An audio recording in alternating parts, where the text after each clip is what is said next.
നിന്നെ ഞാൻ ശപിക്കുകയാണ്. നിന്റെ ഏറ്റവും ആവശ്യമുള്ള സമയത്ത് ഞാൻ പഠിപ്പിച്ച പരിശീലനം നീ മറക്കും. നിന്റെ ഏറ്റവും വലിയ യുദ്ധത്തിൽ നീ അയോഗ്യനായി മാറും.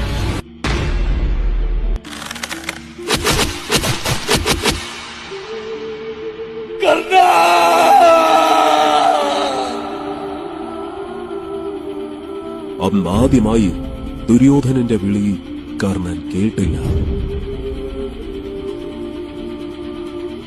കർണ, ഞാൻ നിന്നെ മനസ്സിലാക്കിയിടത്തോളം മറ്റാരും നിന്നെ മനസ്സിലാക്കിയിട്ടില്ല. പക്ഷേ ഒരു കാര്യം എപ്പോഴും എന്നിൽ സംശയങ്ങൾ നിറയ്ക്കുന്നു. ദുര്യോധന, നീ അറിയുന്നത് മാത്രമാണ് ഈ കർണൻ. അതിനപ്പുറം ഒന്നും, ഒരു രഹസ്യവും എന്നിലില്ല. അല്ല കർണ, ഒരു രഹസ്യമുണ്ട്. അർജുനൻ. പാണ്ഡവർ 4 പേരോടും ഇല്ലാത്ത എന്ത് വൈരാഗ്യമാണ് നിനക്ക് അവനോടുള്ളത്.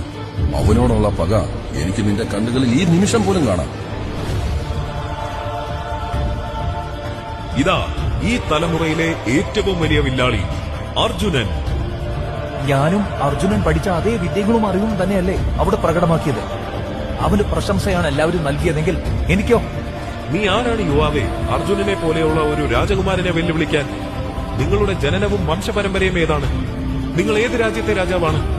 ഞാൻ പരിഹസിക്കപ്പെടുമ്പോഴെല്ലാം വിജയം കൈവരിക്കുന്നത് അവൻ തന്നെയാണ്. അർജുനൻ.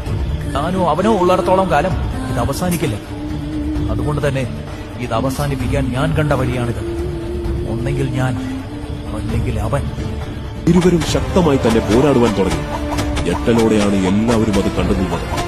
ഈ യുദ്ധത്തിന്റെ അവസാനം തങ്ങളിൽ ഒരാൾ മാത്രമേ തിരിച്ചു പോകുമെന്നുള്ള വാശി ഇരുവരിലും ഉണ്ടായിരുന്നു.